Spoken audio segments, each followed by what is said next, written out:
ജനത്തിരക്കുള്ള നഗരത്തിനു നടുവിലൂടെ പകൽ സമയം കുളിക്കുമ്പോൾ മാത്രം ഉപയോഗിക്കാറുള്ള ടവൽ ധരിച്ച് നടക്കുന്ന ഒരു യുവതിയുടെ വീഡിയോ ഇപ്പോൾ സമൂഹ മാധ്യമങ്ങളിൽ വൈറലായിരിക്കുകയാണ്.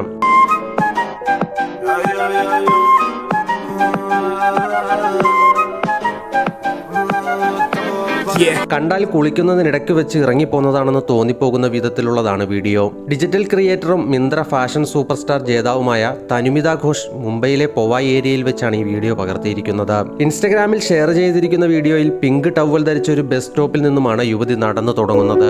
ഒരു ടവൽ തലയിൽ കെട്ടിയിട്ടുമുണ്ട്. അടുത്തുള്ള ഹോട്ടലിലേക്ക് നടക്കുന്നതും ഒരു ബെഞ്ചിൽ യുവതി ഇരിക്കുന്നതും വീഡിയോയിൽ കാണാം. വഴിയിലൂടെ കടന്നു പോകുന്നവരും അവിടെവിടെ നിൽക്കുന്നവരുമെല്ലാം യുവതിയെ അമ്പരപ്പോടെ നോക്കുന്നുണ്ട്. പിന്നീട് കാണുന്നത് യുവതി നാടകീയമായി താൻ ധരിച്ചിരിക്കുന്ന ടവൽ ഊരിയെറിയുന്നതും തലയിലെ ടവൽ അഴിച്ചു മാറ്റുന്നതും ഉടനെ തന്നെ ഒരു കൂളിംഗ് ഗ്ലാസ് എടുത്തു വെച്ചുകൊണ്ട് പിന്നീട് സ്റ്റൈലിൽ നടന്നു പോകുന്നതുമാണ്. എന്നാൽ അടിയിൽ വളരെ ഫാഷനബിൾ ആയിട്ടുള്ള ഒരു വസ്ത്രം ധരിച്ചിട്ടുള്ളതിനാലാണ് ടവൽ ഊരിയെറിഞ്ഞത്. വളരെ പെട്ടെന്ന് തന്നെ വീഡിയോ സോഷ്യൽ മീഡിയയിൽ വൈറലായി. 2019 ചിത്രീകരിച്ച ഒരു ഷോയുടെ ഭാഗവും ഒരു ടാസ്കിന്റെ ഭാഗവുമായാണ് ഈ വീഡിയോ ചിത്രീകരിച്ചിരിക്കുന്നതെന്ന് യുവതി തന്നെ പോസ്റ്റും ചെയ്തിട്ടുണ്ട്. എന്നാൽ വീഡിയോ ഇപ്പോഴാണ് കൂടുതൽ വൈറലായിരിക്കുന്നത്. സോനാക്ഷി സിൻഹ, ശാലീന നന്ദാനി, മനീഷ് മൽഹോത്ര, ഡിനോ മോറിയ തുടങ്ങിയവരാണ് ഷോ ജഡ്ജ് ചെയ്തത്. ഇതൊരു എപ്പിസോഡിലെ ഒരു ടാസ്ക് ആയിരുന്നു. അതിനാൽ ഇത് ഗൗരവമായി ആരും എടുക്കരുത്, നന്ദി എന്നും വീഡിയോ പങ്കുവെച്ചുകൊണ്ട് ഇവർ സൂചിപ്പിച്ചിട്ടുണ്ട്.